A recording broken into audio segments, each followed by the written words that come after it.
Good evening and welcome to News at 9. I am Vishal Dahiya. Let's take a look at the headlines first.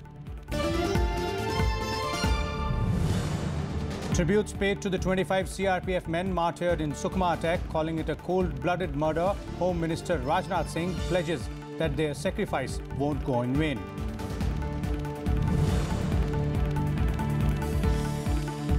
One-day shutdown observed in Tamil Nadu in support of drought-hit farmers. DMK President M.K. Stalin and senior party colleagues court arrest in Thiruvarur.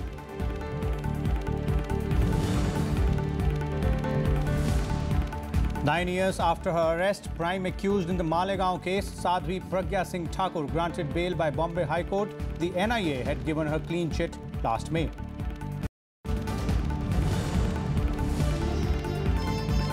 And Finance Minister Arun Jaitly acknowledges problem of non-performing assets, assures that the problem is confirmed on only to 20 or 30 big accounts.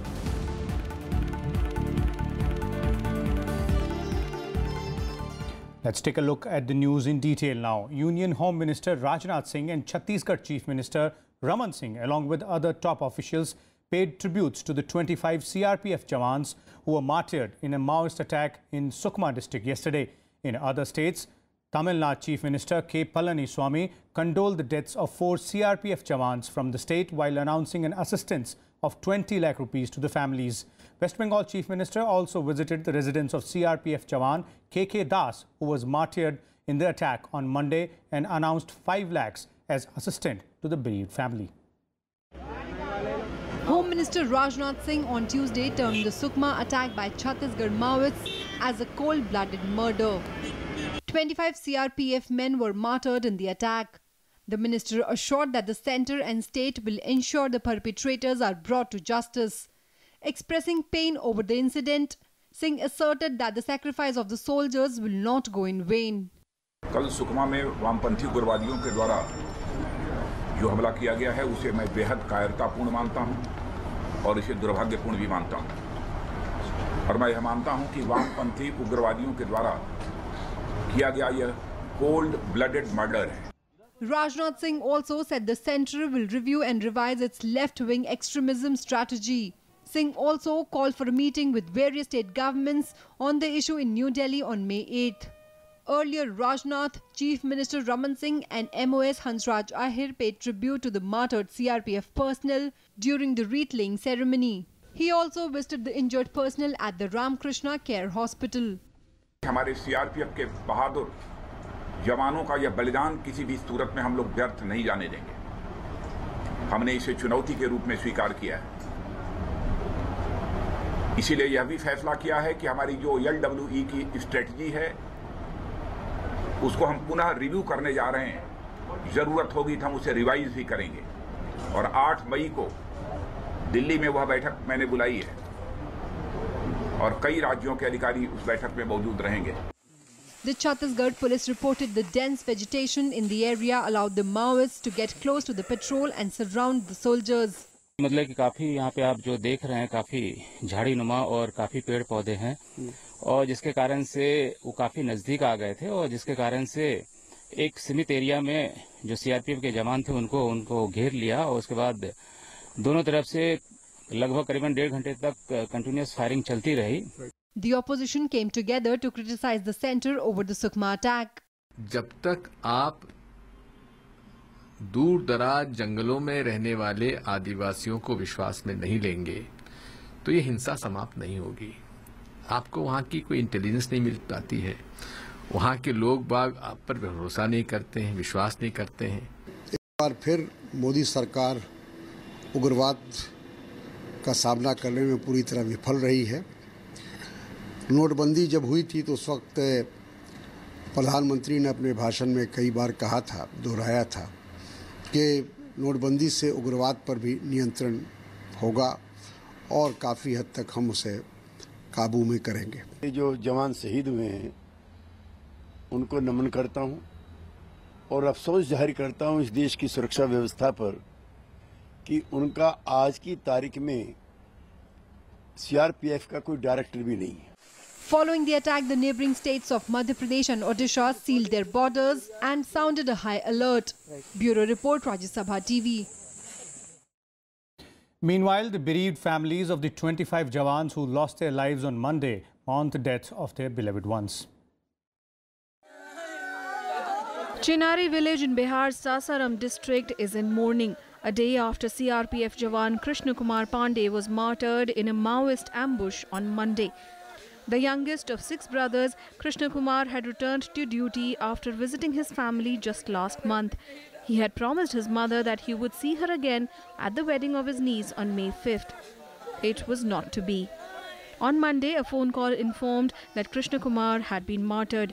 Married in 2013, the CRPF Jawan leaves behind his wife, Anita Devi, and a 7-month-old daughter. छोटा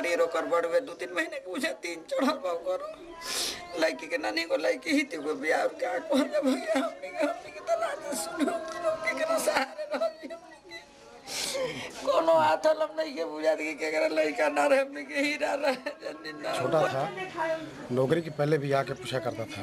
वो बहुत उसको साहस दिया करते थे कि बाबू तुम अगर जाना चाहते हो, भारत माता की सेवा करना चाहते हो तो जाओ, तुम जरूर करोगे। लास्ट में जब हो गया तो बड़ी खुशी थी उसको, और जब भी आता था, कभी भी आता था तो गांव के हर लोगों से मिलता था। It's the same story in neighboring Patna, where a grief-stricken family is mourning the death of a son who made the supreme sacrifice. The family of CRPF Jawan Saurabh Kumar says they are proud of his martyrdom for the nation. मुझे इस पर गर्व है, इसमें कोई मुझे परेशानी, कोई दुख तो है, मगर चूंकि मेरा बेटा देश के लिए शहीद हुआ है, तो मेरा अगर अगला बेटा भी है, बेटा और भी है, अगर रहेगा तो मुझे गर्व होगा.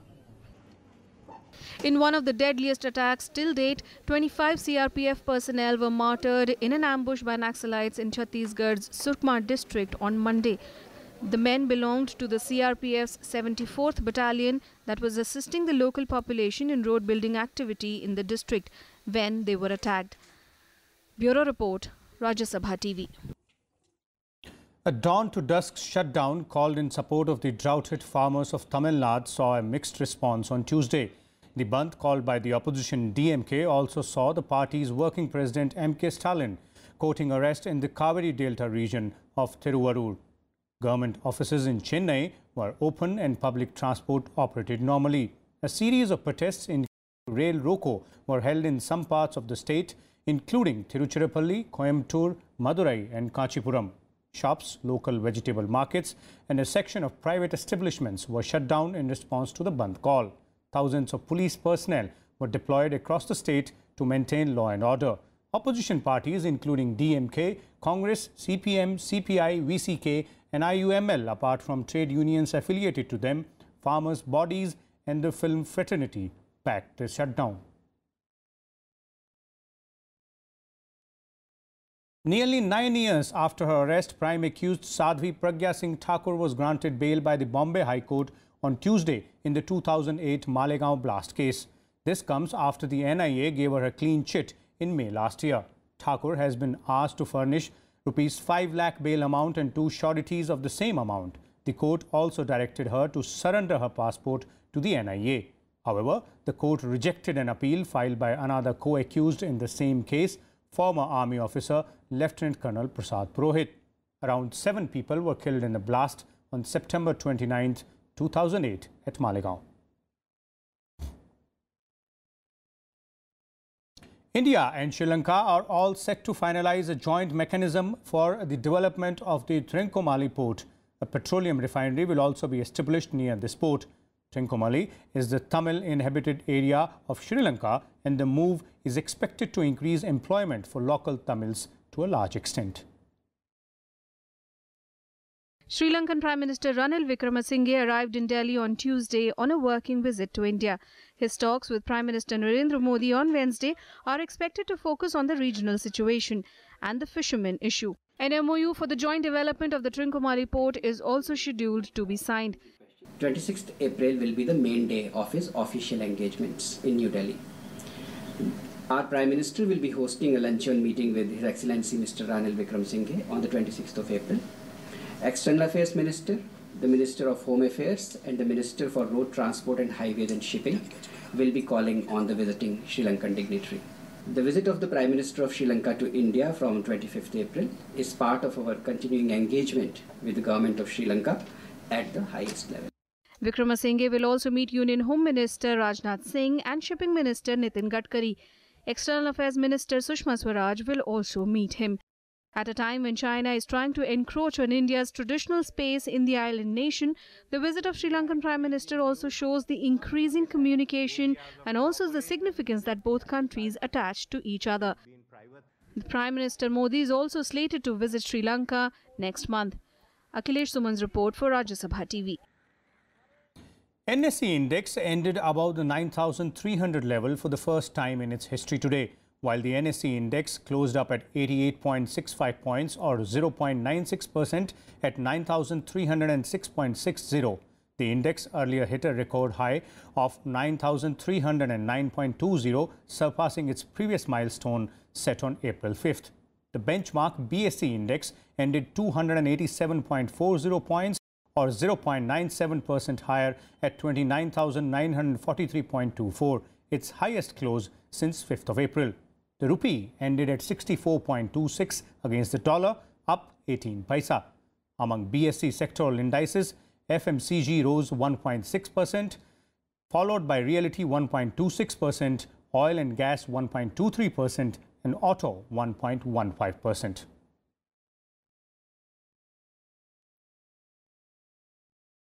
Now let's take a look at some more updates from across the country in Nationwide. RBI Governor Urjit Patel on Tuesday said merging public sector banks would help to deal with the problem of non-performing assets.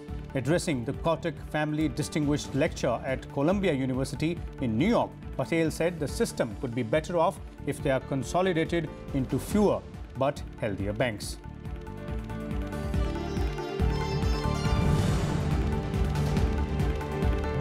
The CBSE on Tuesday scrapped the moderation policy. This comes after it requested the HRD ministry to develop a consensus among all state boards to remove the marks.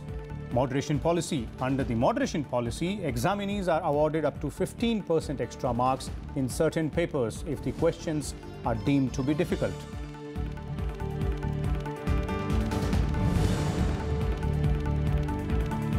A Delhi court on Tuesday awarded 7 years jail term to gangster Chota Rajan and 3 others in a connection with a fake passport case. The court also imposed a fine of 15,000 rupees on each of them. The charges against Rajan was framed for procuring a fake passport in the name of Mohan Kumar with the help of 3 government officials.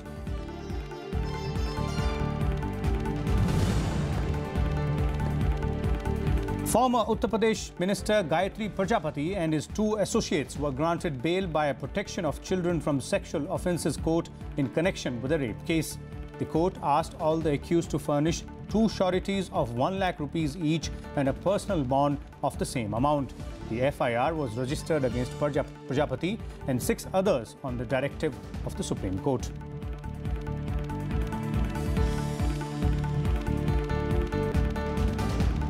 Let's take a short break here.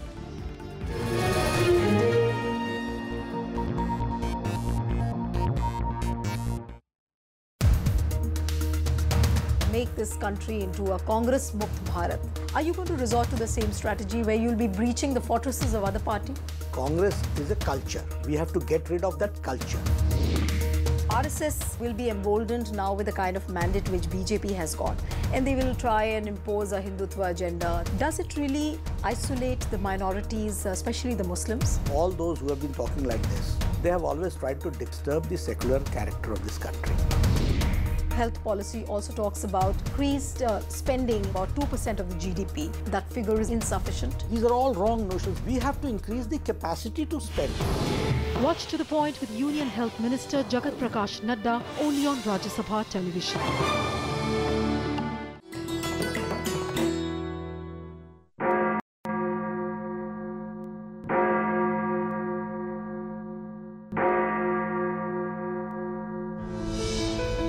St. Thomas Basilica. One of the world's 3 churches that is built over the Tomb of Apostles.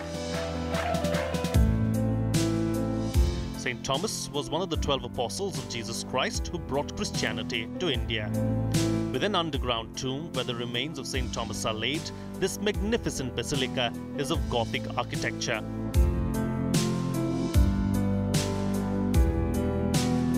The stained glass of the church depicts some divine moments of St. Thomas's life. In 2006, this church was conferred with the status of national shrine.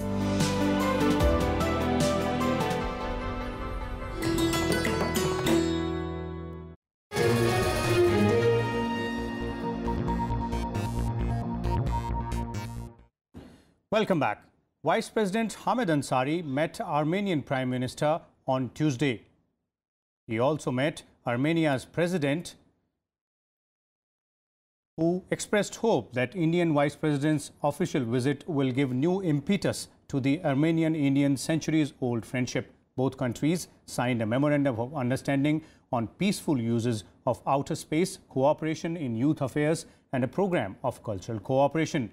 They also agreed upon renewed focus on connectivity, assumed paramount importance, while cooperation in agriculture, broadcasting, and pharma sector.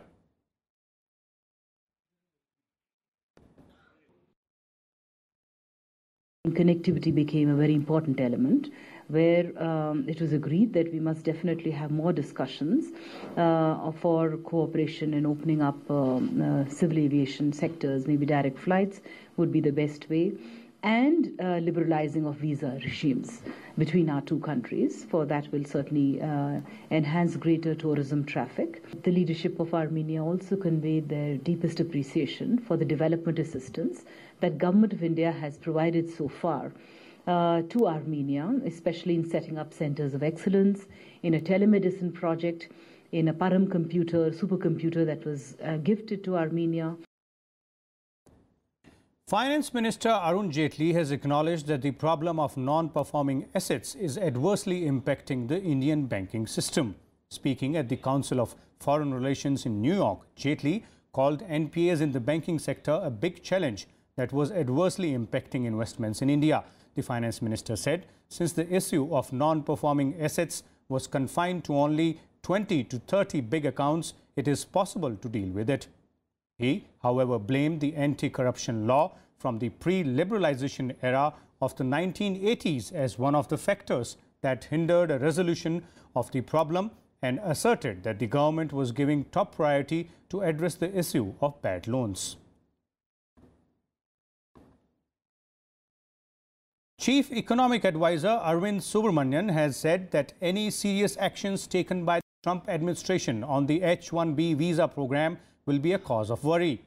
The Chief Economic Advisor said that nearly 50 to 60% of India's export services go to the US, and hence H-1B visa curbs will be a cause of worry for India. He also said that India is keeping a close watch on US visa reforms and that the country will be okay as long as these reforms are manageable. He was speaking at the Peterson Institute in Washington. Finance Minister Arun Jaitly had earlier taken up the H-1B issue with the American administration and highlighted the contribution Indian companies and professionals are making to the US economy. President Donald Trump recently signed an executive order for tightening the rules of the H-1B visa program to stop its abuse and ensure that visas are given to the most skilled or highest paid petitioners, a decision that would impact India's $150 billion IT industry.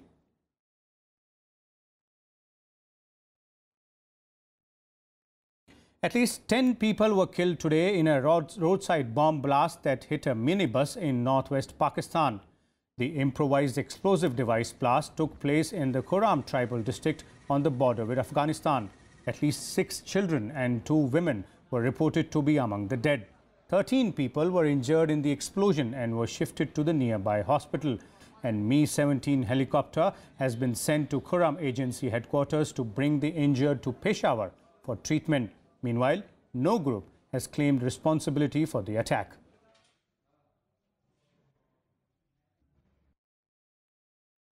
کلی ګودر نه پیکاپ راتللو مشمان زنانا ورکیو لیارې کې او یو بم بلاست په شوی دی تقریبا 8-10 ورکې شهیدان شوي 13-14 زخمیان شوي دي वो गाड़ी मुकम्मल तबाह शवे है। हमारे पास जो अभी तक figures आ रही है उन फिगर्स के मुताबिक 10 जो है वो इसमें शहीद हुए हैं और इसमें ख़वातीन और बच्चे भी शामिल हैं, जबकि 13 इंजर्ड हैं, जिसमें से 2 बाई रोड पहले ही हमने सदर से रवाना कर दिए थे। अभी 9 बंदे यहाँ से हेलीपैड से हमने थ्रू हेली CMH पेशावर भेज दिए हैं और 2 बंदे जो हैं वो हमारे पास पाराचनार हॉस्पिटल में हैं। US Defense Secretary Jim Mattis arrived in Afghanistan on Monday on an unannounced visit, hours after his Afghan counterpart resigned over a deadly Taliban attack. Paying his first visit to Afghanistan as Pentagon chief, Mattis met with President Ashraf Ghani, other officials and US military commanders. Friday's attack at an army base near the northern Mazar-e-Sharif city has caused widespread anger. It was the Taliban's deadliest attack on the armed forces since US-led forces drove them from power in 2001. The Donald Trump administration has not yet appointed an ambassador to Afghanistan or set out its strategy for the region.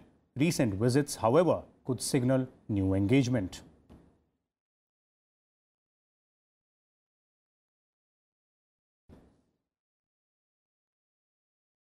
Ahead of the French presidential runoff poll on 7th of May, far-right candidate Marine Le Pen announced that she was stepping aside as leader of her National Front party to focus on the election campaign, and said that she needed to be above partisan considerations and that President of the Republic must bring together all of the French people.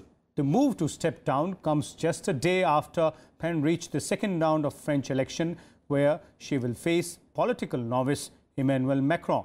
Pen's move is significant considering France's defeated political establishment is rallying against her. All political parties that faced defeat in first round of polls are backing Macron. On Monday, Macron won the backing of President Hollande to go with that of the 2 defeated candidates, the Republican and Socialist, Macron, who has never held elective office, came in first among 11 candidates in the first round with 24% of vote. Pen was second with 21.3% according to final results. The result amounted to a comprehensive rejection of the traditional politics in France. Je pense que nous approchons du moment décisif. Moi, j'ai toujours considéré que le président de la République est le président de tous les Français et qu'à ce titre, il doit donc rassembler tous les Français. Alors, c'est une conviction profonde, mais il faut maintenant passer des paroles aux actes et c'est la raison pour laquelle il m'est apparu indispensable de me mettre en congé de la présidence du Front National. Face à un tel risque, il n'est pas possible de se taire. Pas davantage de se réfugier dans l'indifférence. La mobilisation s'impose, mais également la clarté des choix. Pour ma part, je voterai Emmanuel Macron. Je salue d'ailleurs toutes les personnalités et les formations politiques qui, au-delà même des réserves qu'elles peuvent avoir à l'égard de son projet, ont appelé à en faire de même. Let's now take a look at some more international news in Global Buzz. At least 26 people were killed and many others injured on Tuesday in a head-on crash between a bus and a truck on the highway between Nairobi and Kenyan city Mombasa. According to officials, the bus heading was overtaking several vehicles when it collided with an oil tanker. Road accidents kill around 3,000 people in Kenya every year.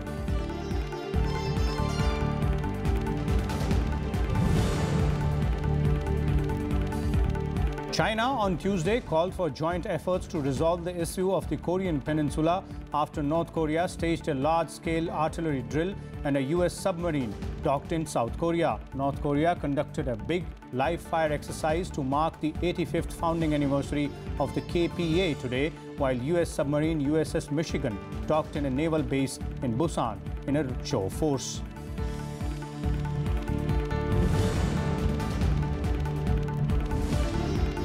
US submarine USS Michigan arrived in South Korea amid worries of another North Korean missile or nuclear test. It is set to join an incoming group of warships led by aircraft carrier Carl Vinson. Meanwhile, the entire US Senate has been asked to attend a briefing on North Korea at the White House on Wednesday.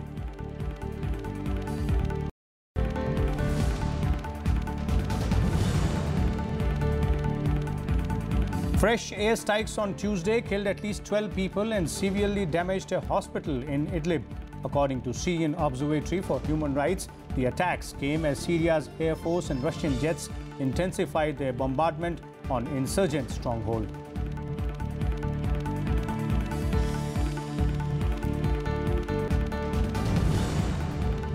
That's all in News Tonight. Keep watching Rajya Sabha Television.